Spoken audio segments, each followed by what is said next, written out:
Réalisation. Livre vidéo Watiao.com. Bernard de Montréal, La genèse du réel.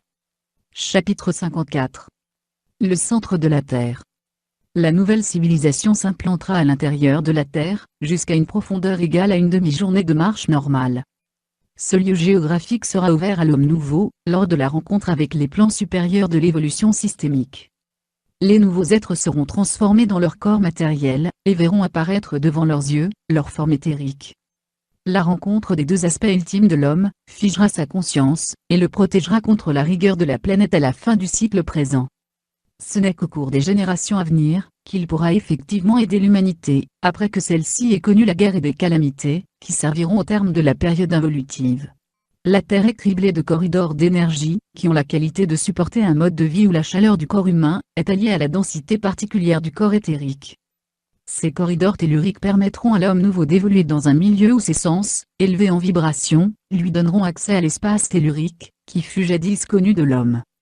Cette redécouverte de l'homme, l'autorisera à utiliser les forces magnétiques subtiles qui parcourent le globe. Celles-ci ne peuvent être utilisées, que dans des conditions de conscience élevées. Leur redécouverte pourra établir un lien entre les sous-plans invisibles et la matière, par le relais d'une conscience libérée de l'espace matériel. Le temps deviendra une dimension en elle-même, et les limites de l'espace seront dépassées, à cause du lien entre le corps matériel et le corps éthérique, servant de fil conducteur entre la matière et l'antimatière, de l'éther. La descente sur Terre de la conscience supramentale, créera une transformation profonde des forces telluriques de la planète, et remettra ces forces entre les mains de l'homme, comme par le passé. Il utilisera ces forces pour freiner le pouvoir des forces rudimentaires, qui peuplent les couches souterraines du globe.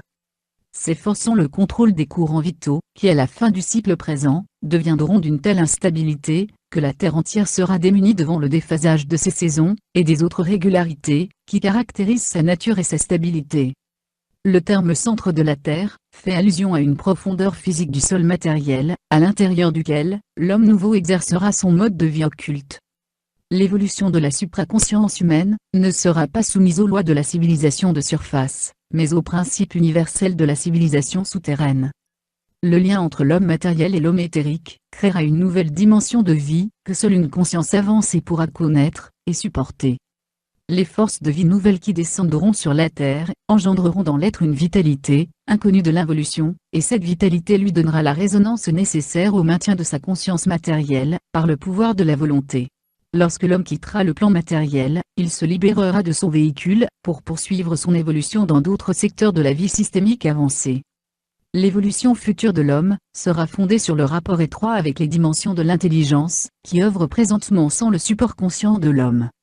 La prochaine époque verra l'être travailler en étroite relation avec le double éthérique. Cette nouvelle forme de vie conscientisée, mettra un terme à l'esclavage de l'homme, face à sa condition de vie planétaire. Les sous-plans de la Terre seront alors pour l'homme intégral, son nouveau territoire. C'est là qu'il mettra au point les nouvelles sciences de la Terre, et les outils qui donneront sa dignité à l'humanité. L'avenir de la race humaine, sera très lié au pouvoir de la nouvelle conscience de l'homme. La descente de la conscience supramentale sur le globe, ouvrira les portes de l'inconnu, et facilitera le rapport entre l'homme, et les forces occultes de la nature. Cette dernière sera redécouverte, et ses sous-plans, investigués. La réalité fondamentale de la vie de la Terre, sera étudiée en profondeur, et les corps subtils de l'homme nouveau, deviendront plus importants que son corps matériel. L'évolution de l'homme nouveau, introduira une science de la Terre tellement avancée, que l'humanité se questionnera sur l'origine de cette science. Elle réfléchira sur sa merveille, et sera elle-même émerveillée. L'homme nouveau traduira les secrets de la vie en réalité scientifique, et son appartenance à un nouvel élan de vie, lui permettra de mettre fin à la douleur de la vie sur le globe. Dans les replis de la Terre, l'être lumière s'instruira des lois du rayonnement de la lumière, et il appliquera les principes de la force magnétique, qui alimente le moindre mouvement de l'énergie dans l'espace et le temps. La découverte du magnétisme vital, permettra à l'homme nouveau de créer les bases d'une nouvelle science de la médecine, science tellement avancée qu'elle bousculera la science médicale moderne. Le centre de la Terre sera habité par des hommes. Les limites de la matière seront repoussées, et l'être nouveau pénétrera dans le nouvel espace matériel, que l'esprit connaît depuis toujours. Là où le corps matériel fut une expérience purement conditionnée par les sens physiques, il deviendra une expérience d'un ordre nouveau, que l'imagination ne peut définir, à cause des limites mentales et psychiques de l'homme involutif. La Terre est un corps vivant, soumis à des lois conformes aux besoins de la vie, sur tous les plans symétriques. Elle représente une forme de vie, que les intelligences ont créée en fonction de son évolution. Il existe un rapport étroit entre la Terre et l'homme, mais ce rapport doit être découvert par ce dernier, avant qu'il puisse prendre contrôle de son évolution systémique. Le centre de la Terre représente une barrière pour l'esprit de l'homme involutif, car il n'a pas encore épousé sa doublure éthérique, puisqu'il n'a pas affronté sa réalité énergétique. L'homme est énergie, et son corps matériel ne répond pas à la totalité de son énergie, puisque son centre mental n'est pas encore ouvert à la réalité de sa lumière. L'évolution de l'homme nouveau établira un lien étroit entre le mental supérieur et les plans d'énergie subtils qui composent son être. Alors le centre de la Terre deviendra une nouvelle dimension, au-delà des limites de la matière. La découverte des profondeurs permettra à l'homme de constater que la définition de la réalité matérielle du globe est en fonction de son esprit, et non de ses sens. Il réalisera que les sens ne représentent que l'aspect subjectif de la matérialité, alors que l'aspect objectif de sa conscience intégrale en est libre. La fusion de ces deux aspects, planétaire et cosmique, lui donnera le pouvoir sur la matière, et un nouveau cycle de vie naîtra sur le globe. La supercivilisation fixera ses fondations dans le centre de la Terre, et les hommes conscients de la nouvelle époque se réuniront pour y travailler à l'harmonisation des forces de vie à sa surface. Les nouveaux initiés traduiront pour l'humanité les secrets de la Terre, et affirmeront le lien absolu entre la matière et l'esprit, lien redécouvert et intégré au champ scientifique. L'avenir de l'humanité sera assuré, et les siècles futurs donneront à l'homme ce que sa volonté nouvelle pourra engendrer, en harmonie avec son intelligence, et en parfait accord avec le principe universel de l'amour, que l'homme nouveau réalisera au-delà des conventions spirituelles et morales anciennes, de sa conscience astralisée. L'homme nouveau construira une civilisation, au-delà de la vision scientifique d'aujourd'hui. Elle ne sera supportée que par la lumière éthérique de l'homme, et sa fondation sera inébranlable. Les hommes de la prochaine race racine interviendront dans les affaires des nations, à partir de cette base cachée aux êtres de l'involution, qui devront terminer leur période d'apprentissage, avant de retourner sur les plans de la mort, jusqu'au terme de l'expérience planétaire. L'homme involutif considère la matière comme une limite à son esprit, car sa conscience n'est pas ajustée à la lumière de son double. Là où la matière semble limiter le mouvement de l'homme, la fusion de l'esprit avec le corps est insuffisante. Au cours de la prochaine époque, la fusion grandira sur Terre, et les hommes traverseront la matière à volonté. La civilisation sera située, là où le voudra l'homme nouveau, en harmonie parfaite avec son énergie créative. La limite physique des sens n'est qu'une situation temporaire pour l'homme. La nouvelle époque marquera la fin de la quarantaine de la Terre, et l'homme nouveau sera libéré du joug de l'expérience planétaire terrestre, et de ses lois attenantes, la mort et la vie cyclique. Le développement d'une civilisation puissante et créative, en marge de l'humanité involutive, permettra à l'homme d'utiliser une réserve d'énergie indestructible, pour les besoins futurs de l'humanité. Cette énergie, éventuellement, sera utile pour le transport magnétique, et pour d'autres fonctions à l'échelle de la planète.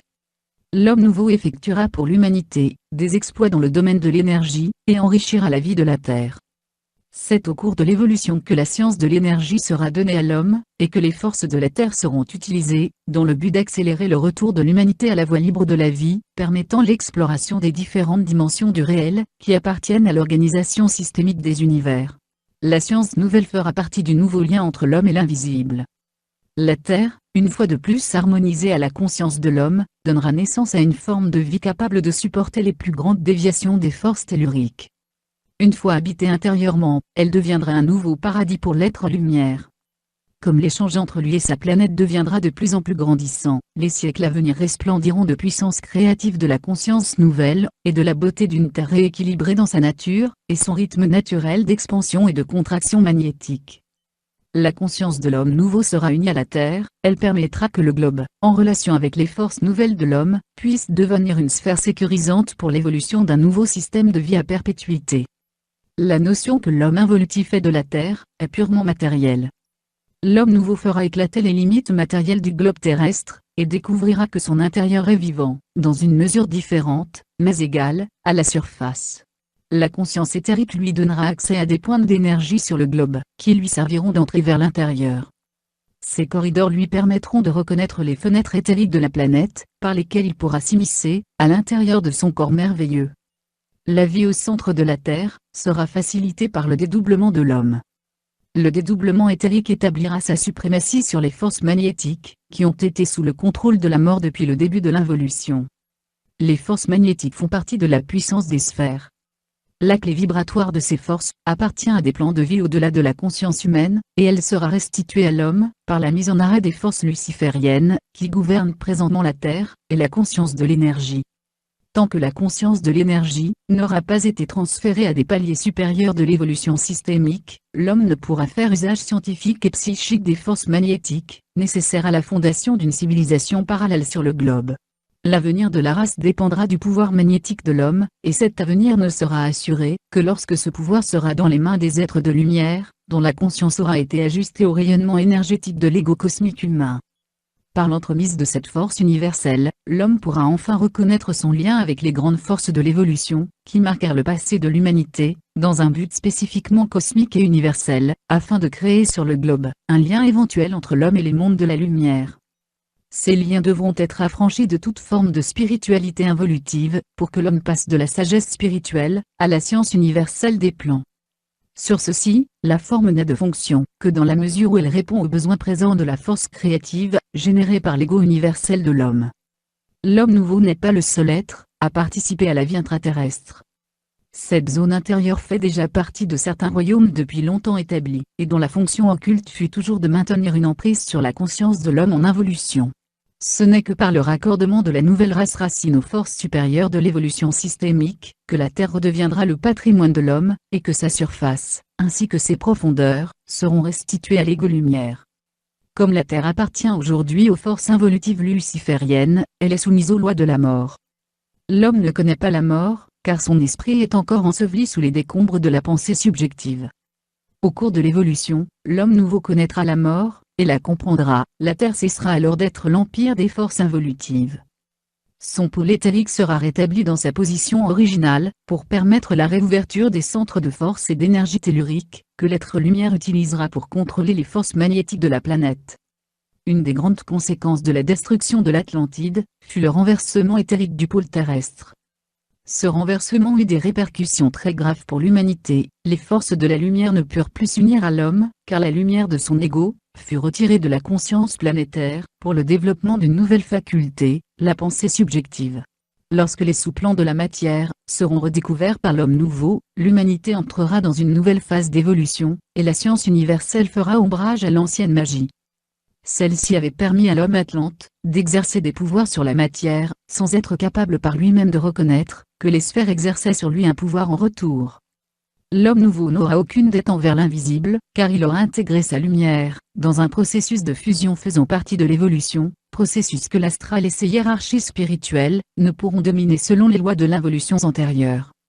Libre de la polarisation du vrai et du faux, l'homme nouveau s'élèvera au-dessus de ces lois, et fondera sur Terre un ordre nouveau, en relation parfaite avec les forces de la lumière qui lui donnèrent naissance, avant la formation dans les sphères, des mondes en évolution spirituelle. Il est difficile à l'homme sensoriel et matériel de concevoir que le plan physique de la Terre ne convient pas à sa réalité dynamique et cosmique. Pour l'homme involutif, le plan matériel et physique de la Terre fait partie de sa réalité à tous les niveaux de son expérience, jusqu'ici définie en fonction de ses sens inférieurs, c'est-à-dire en fonction de ses sens astralisés. Il peut facilement imaginer une autre dimension de son être, mais il peut difficilement imaginer un monde, un plan, ou une dimension parallèle à son plan matériel, alors qu'il vit sous l'enveloppe astralisée de sa conscience expérimentale et animalisée.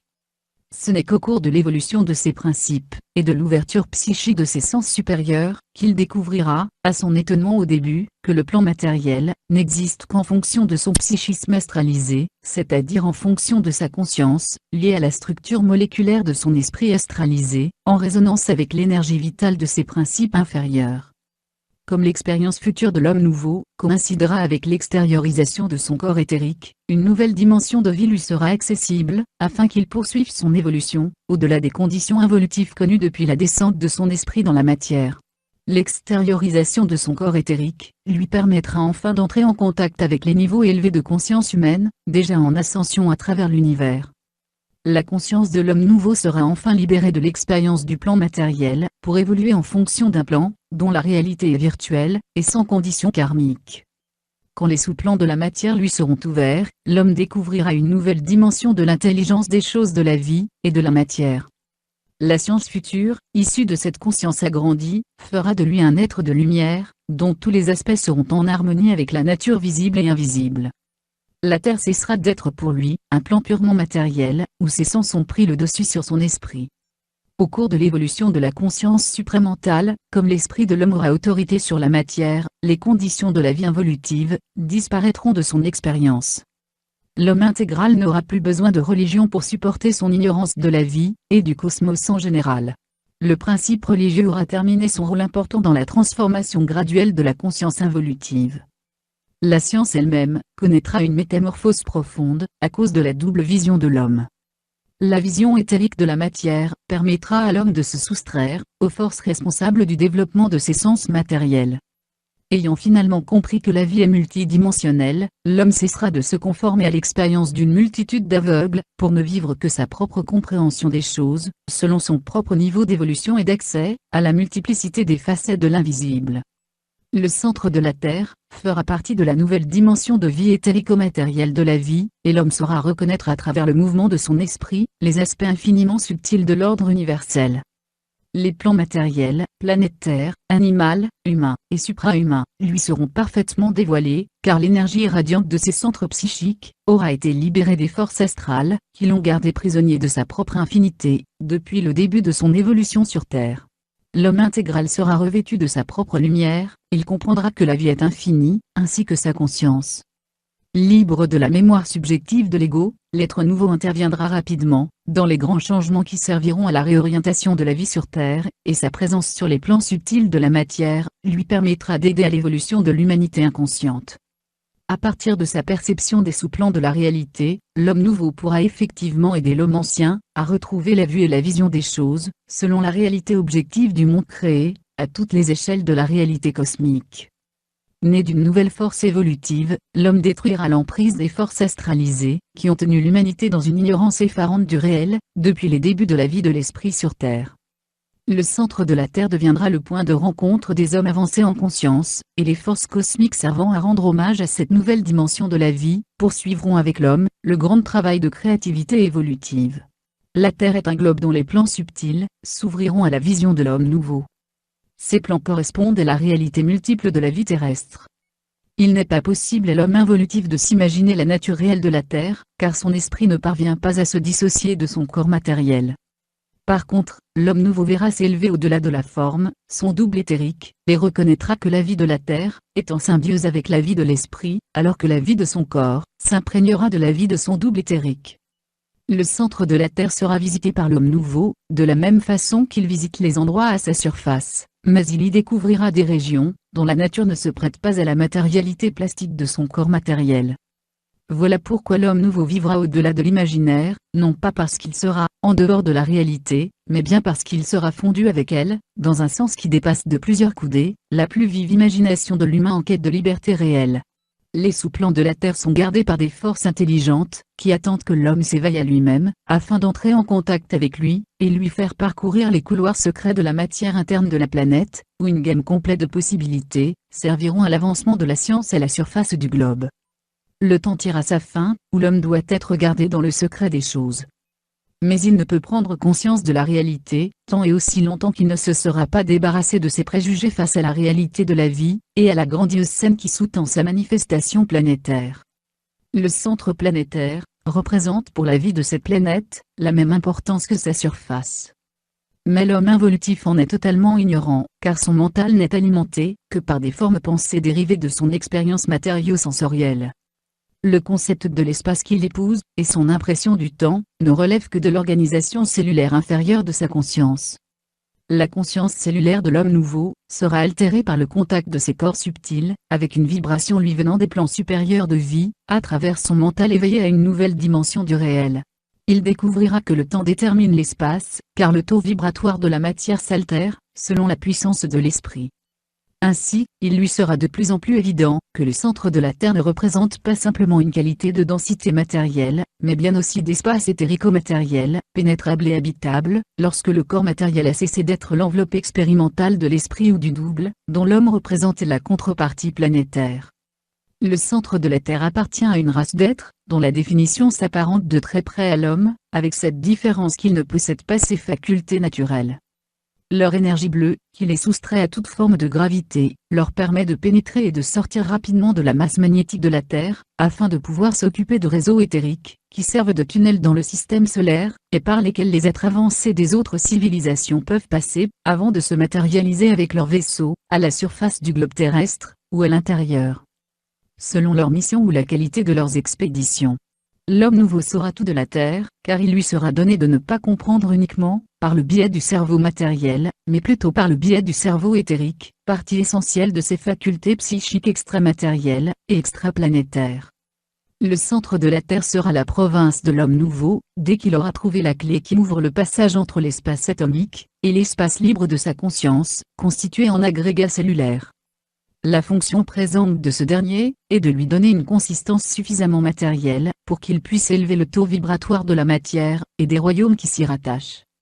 Lorsque ceci sera établi, les hommes à la surface de la planète bénéficieront d'une nouvelle forme de vie sociale à l'échelle du globe, car le lien universel sera finalement rétabli entre la planète et les globes qui ordonnent l'évolution des mondes et des univers en expansion constante, peu importe leur distance dans l'univers. Ces choses sont dites, afin que l'homme en évolution de conscience, réalise que la vie future ne se limitera plus à l'expérience matérielle, et à la finalité de la mort et du retour à l'astral, des plans de sa conscience endormie. L'éveil de la conscience doit coïncider avec l'extériorisation de l'esprit, double de l'homme, afin que sa vision matérielle soit rendue permanente. Le centre de la Terre doit redevenir la propriété de la race humaine, car ce n'est que dans cette dimension de l'intraplanétaire, que peuvent être réalisées les plus grandioses formes de l'évolution du globe. L'homme ne comprend pas que la Terre représente une myriade de micro-espaces, dont la fonction de croissance est donnée à sa conscience, ainsi qu'à toute conscience réelle. La croissance de la conscience sur une planète ne dépend pas simplement des éléments matériaux, mais aussi de ces micro-espaces, à l'intérieur desquels l'énergie des éléments pulse, selon un rythme universel, maintenu en harmonie par des forces intelligentes, au-delà du plan terrestre. L'univers est un vaste champ de micro-espaces, à l'intérieur desquels les énergies créatives œuvrent, afin de maintenir en permanence relative, les mondes densifiés de la matière galactique. Voilà pourquoi il est impossible à la science matérielle contemporaine, de comprendre la relation entre le feu et le magnétisme.